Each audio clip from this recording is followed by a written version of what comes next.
The official gameplay trailer for Marvel vs. Capcom Infinite is up, and various press outlets have released their articles, interviews, and videos on the game. I covered a lot of these gameplay elements in my video from yesterday, so definitely check that out if you haven't already. But we've learned some important new information today, so let's get started. The key word that's been brought up in relation to Marvel Infinite is that magic word that I'm sure you all love to hate: accessibility. Capcom detailed how this auto combo feature is going to work. You mash the light punch button, and in doing so, you're going to get a basic 8-hit combo. It basically allows anyone to hit a bread and butter air combo. Performing an auto combo is going to deal the same damage as a manual combo. So now that we understand how the game will be played, here's a preview. Yeah, this is how we play Marvel. This is how we play Marvel. Let's go, let's go. Yo, I'm the best. I'm the best. Yo, let's go, yipes. Let's go, Justin. Evo top 8, here I come. Yeah. Okay, I know a lot of you hardcore Marvel fans are probably kind of worried about this, but honestly, here's why I don't think this really matters in the big picture. The only reason these auto combos are in the game is so Marvel newcomers can pick up a controller and be able to execute a cool looking combo easily and quickly. That's about it. As soon as we enter the online realm, let alone the competitive tournament realm, auto combos become essentially useless, as there will always be more optimal, higher damaging combos being performed by the superior player. Players relying on this low-level auto combo to deal damage in Marvel Infinite will probably not be winning many games. Unless maybe they're on the couch on a Friday night with a bunch of friends who don't play the game. And I think that's fine, because clearly that kind of environment is what this part of the game is for. Also, you can execute a simple hyper by just hitting the heavy punch and heavy kick button. No fireball or uppercut motion is required in this case. However, this will only execute one of the many different hypers for your character, which means eventually you're going to have to learn various different commands to take advantage of a character's entire moveset. The rumors also turned out to be true somewhat. Uppercut motions for special moves have been replaced with a down-down motion. However, Ryu apparently still has the traditional uppercut motion in order to do his Shoryuken. So it seems that either this change isn't final, or it's not universal for all the characters.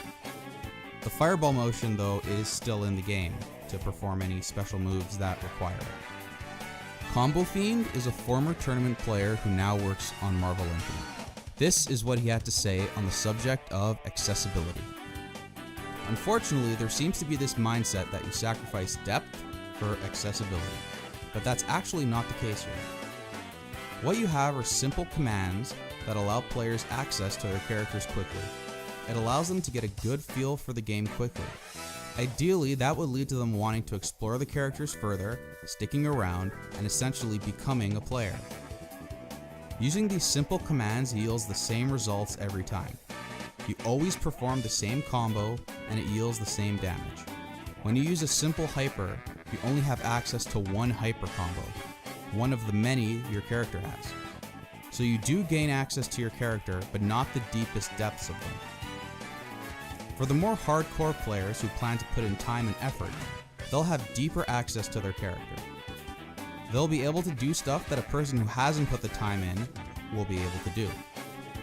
There's really no real sacrifice being made there on their behalf.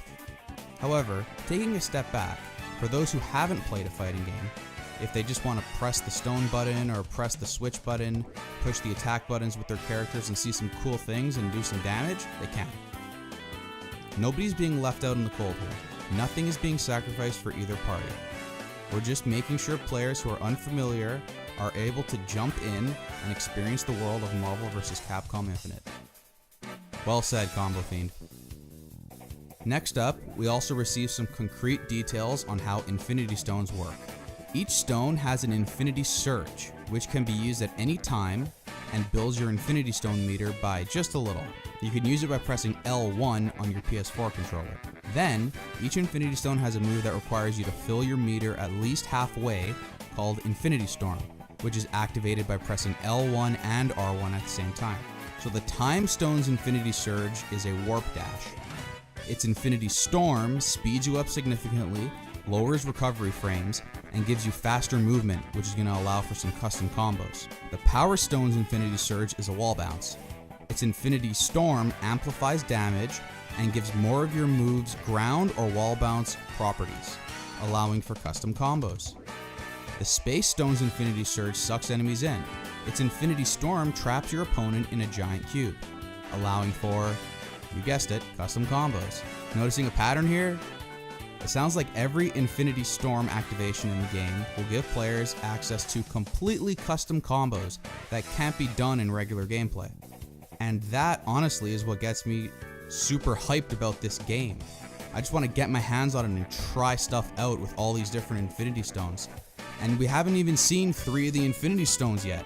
Damn, I'm hyped. Damn! Thank God for Sentinel! Thank God for the machine! The robot. Thank God! Hey. Another thing we learned is exactly how the button layout is going to be in this game. So in Marvel 3, the button layout consisted of 3 attacks, a launcher, and then 2 assist buttons. This is going to be changing with Marvel Infinite. Now we have a light punch, heavy punch, light kick, heavy kick, 1 assist button since there's only 1 partner, and an Infinity Stone button. The launcher is executed by doing a crouching heavy punch. This is actually a surprising change in my opinion, because it's actually more reminiscent of the Marvel 2 and even the other Versus games when it comes to control style. And personally, I always felt that was a little bit more complex than like the 3 buttons and launcher that was in Marvel 3, but I guess they're going back to it, and that's fine with me. Happy Birthdays are also still in the game, but they no longer do extra damage to the secondary character that's getting comboed. So you probably won't be seeing stuff like this anymore.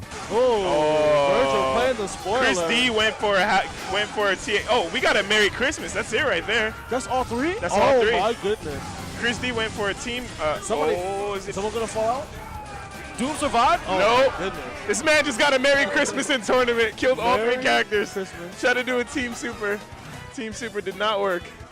Hey, 4-star out here flying. It was also revealed that every single character can OTG by themselves with a crouching kick. So I think we could expect some pretty long combos being executed by only a single character. According to Game Informer, using push block can now reflect certain projectiles if timed correctly. I wonder if that means the end of... Actually gonna get... Wow, he's still calling Phoenix. Yeah. Is this something I don't know? It goes to fireballs or what? Oh, Wow, he's still going here. So on that note, Game Informer was actually told specifically that the speed of Morrigan Soulfist won't be the same as it was in Ultimate Marvel. So I'm okay with that. Apparently wave dashing is in the game, but according to Capcom, it's more effective to let dashes play out as normal. I'm not exactly sure what this means because a wave dash is just canceling the end leg on a dash with a crouch and then inputting another dash. So if they're saying dashes are more effective than wave dashing, this means either you can't cancel the dash with a crouch, or you can't start a dash out of a crouch fast enough for it to be worth doing. I'm definitely looking forward to lapping up this game and figuring out the intricacies of all the new movement options and all the other kinds of movement techniques in this game. Last but not least, let's go over some of these character hints that we got. So an interview was released today with Mike Evans from Capcom. He was asked about specific characters and how likely they were to make it into the game. And judging from these answers, I personally think he did some pretty heavy hinting here. Of course, nothing's been confirmed until we get that official announcement, or somebody who's trusted leaks these characters. But I'll let you know what he said, and you could judge for yourself. When asked about the possibility of Dino Crisis characters and Asura from Asura's Wrath being playable characters, Evans acknowledged that Dino Crisis and Asura come up often in YouTube Most Wanted for Marvel vs. Capcom videos. He says he spent a good 2 months going through YouTube videos to see what people were interested in. So I guess if you want your favorite character in Marvel Infinite, it might be smart to make a YouTube video and share it with people. When asked about Squirrel Girl, he said, "I've heard of Squirrel Girl. That's all I could say." Interesting. Now, regarding the X-Men and Fantastic Four, who unfortunately are currently tied up in some rights issues between Fox and Marvel, Mike said, "I would say stay excited. We have many announcements coming, but you're not the first to ask that one. That sounds very interesting to me.